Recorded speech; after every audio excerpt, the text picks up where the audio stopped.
बार बार शुभ आशीर्वाद हो। कह राम बता लेकिन लड़कवा बताई से निहोरा करता कहता कि हे माई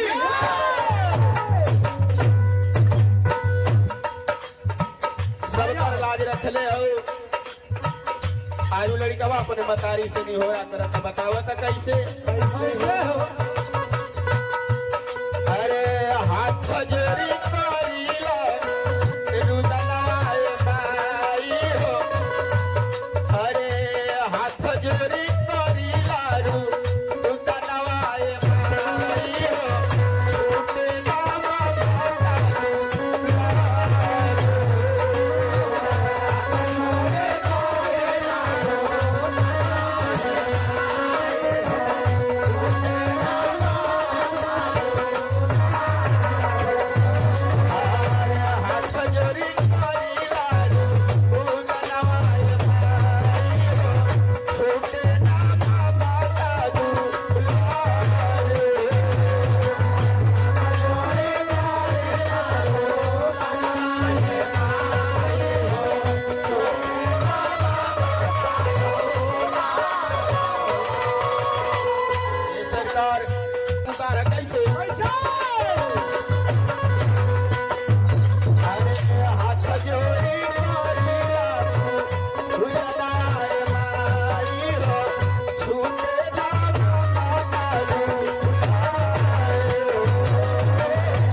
माई का होकर बंदना करीला जवन माई हमारा के अपने उद्र में 9 महीना रोलस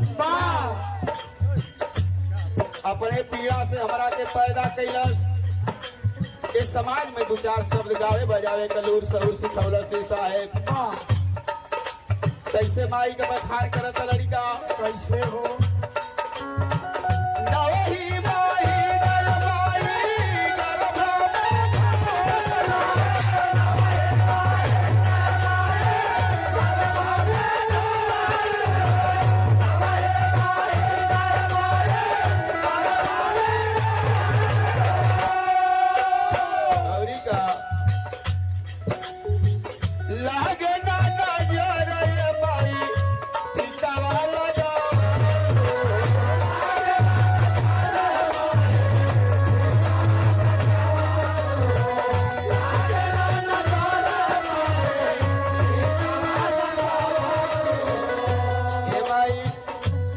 से बेटवा कहिए फरियाद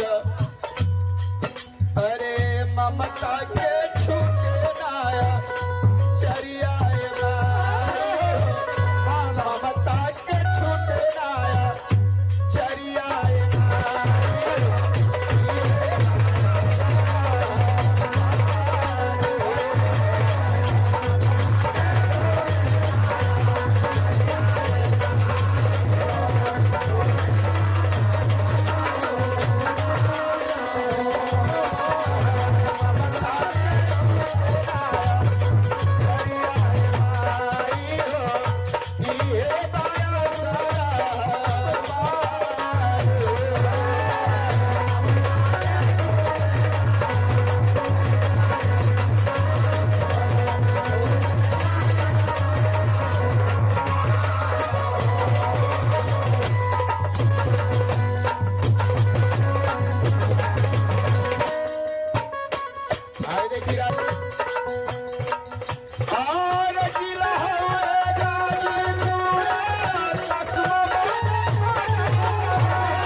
की ओर से हजारों हजार रुपयों से मान सम्मान के दुलार माता के चरण में बार बार प्रणाम आशीर्वाद के कामना बा। लेकिन बेटवा कमाई से फरियाद रखती है माई अपने लड़कवा पर हमेशा दृष्टि दया बनौले रही है। कैसे बतावता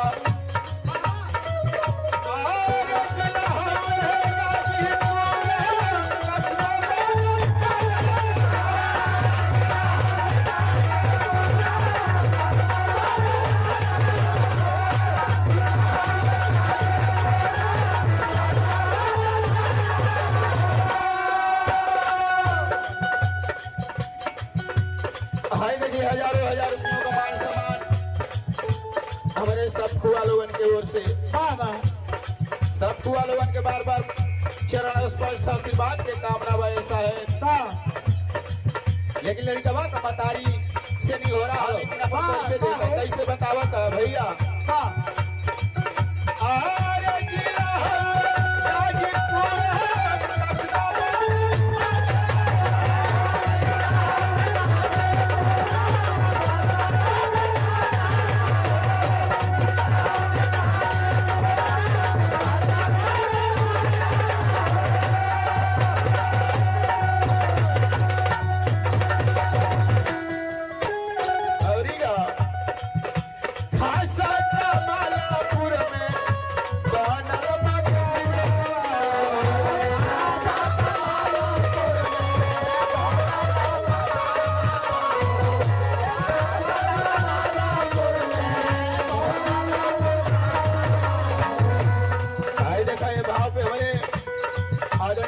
लाल चचा जी के धर्मपत्नी जी की ओर से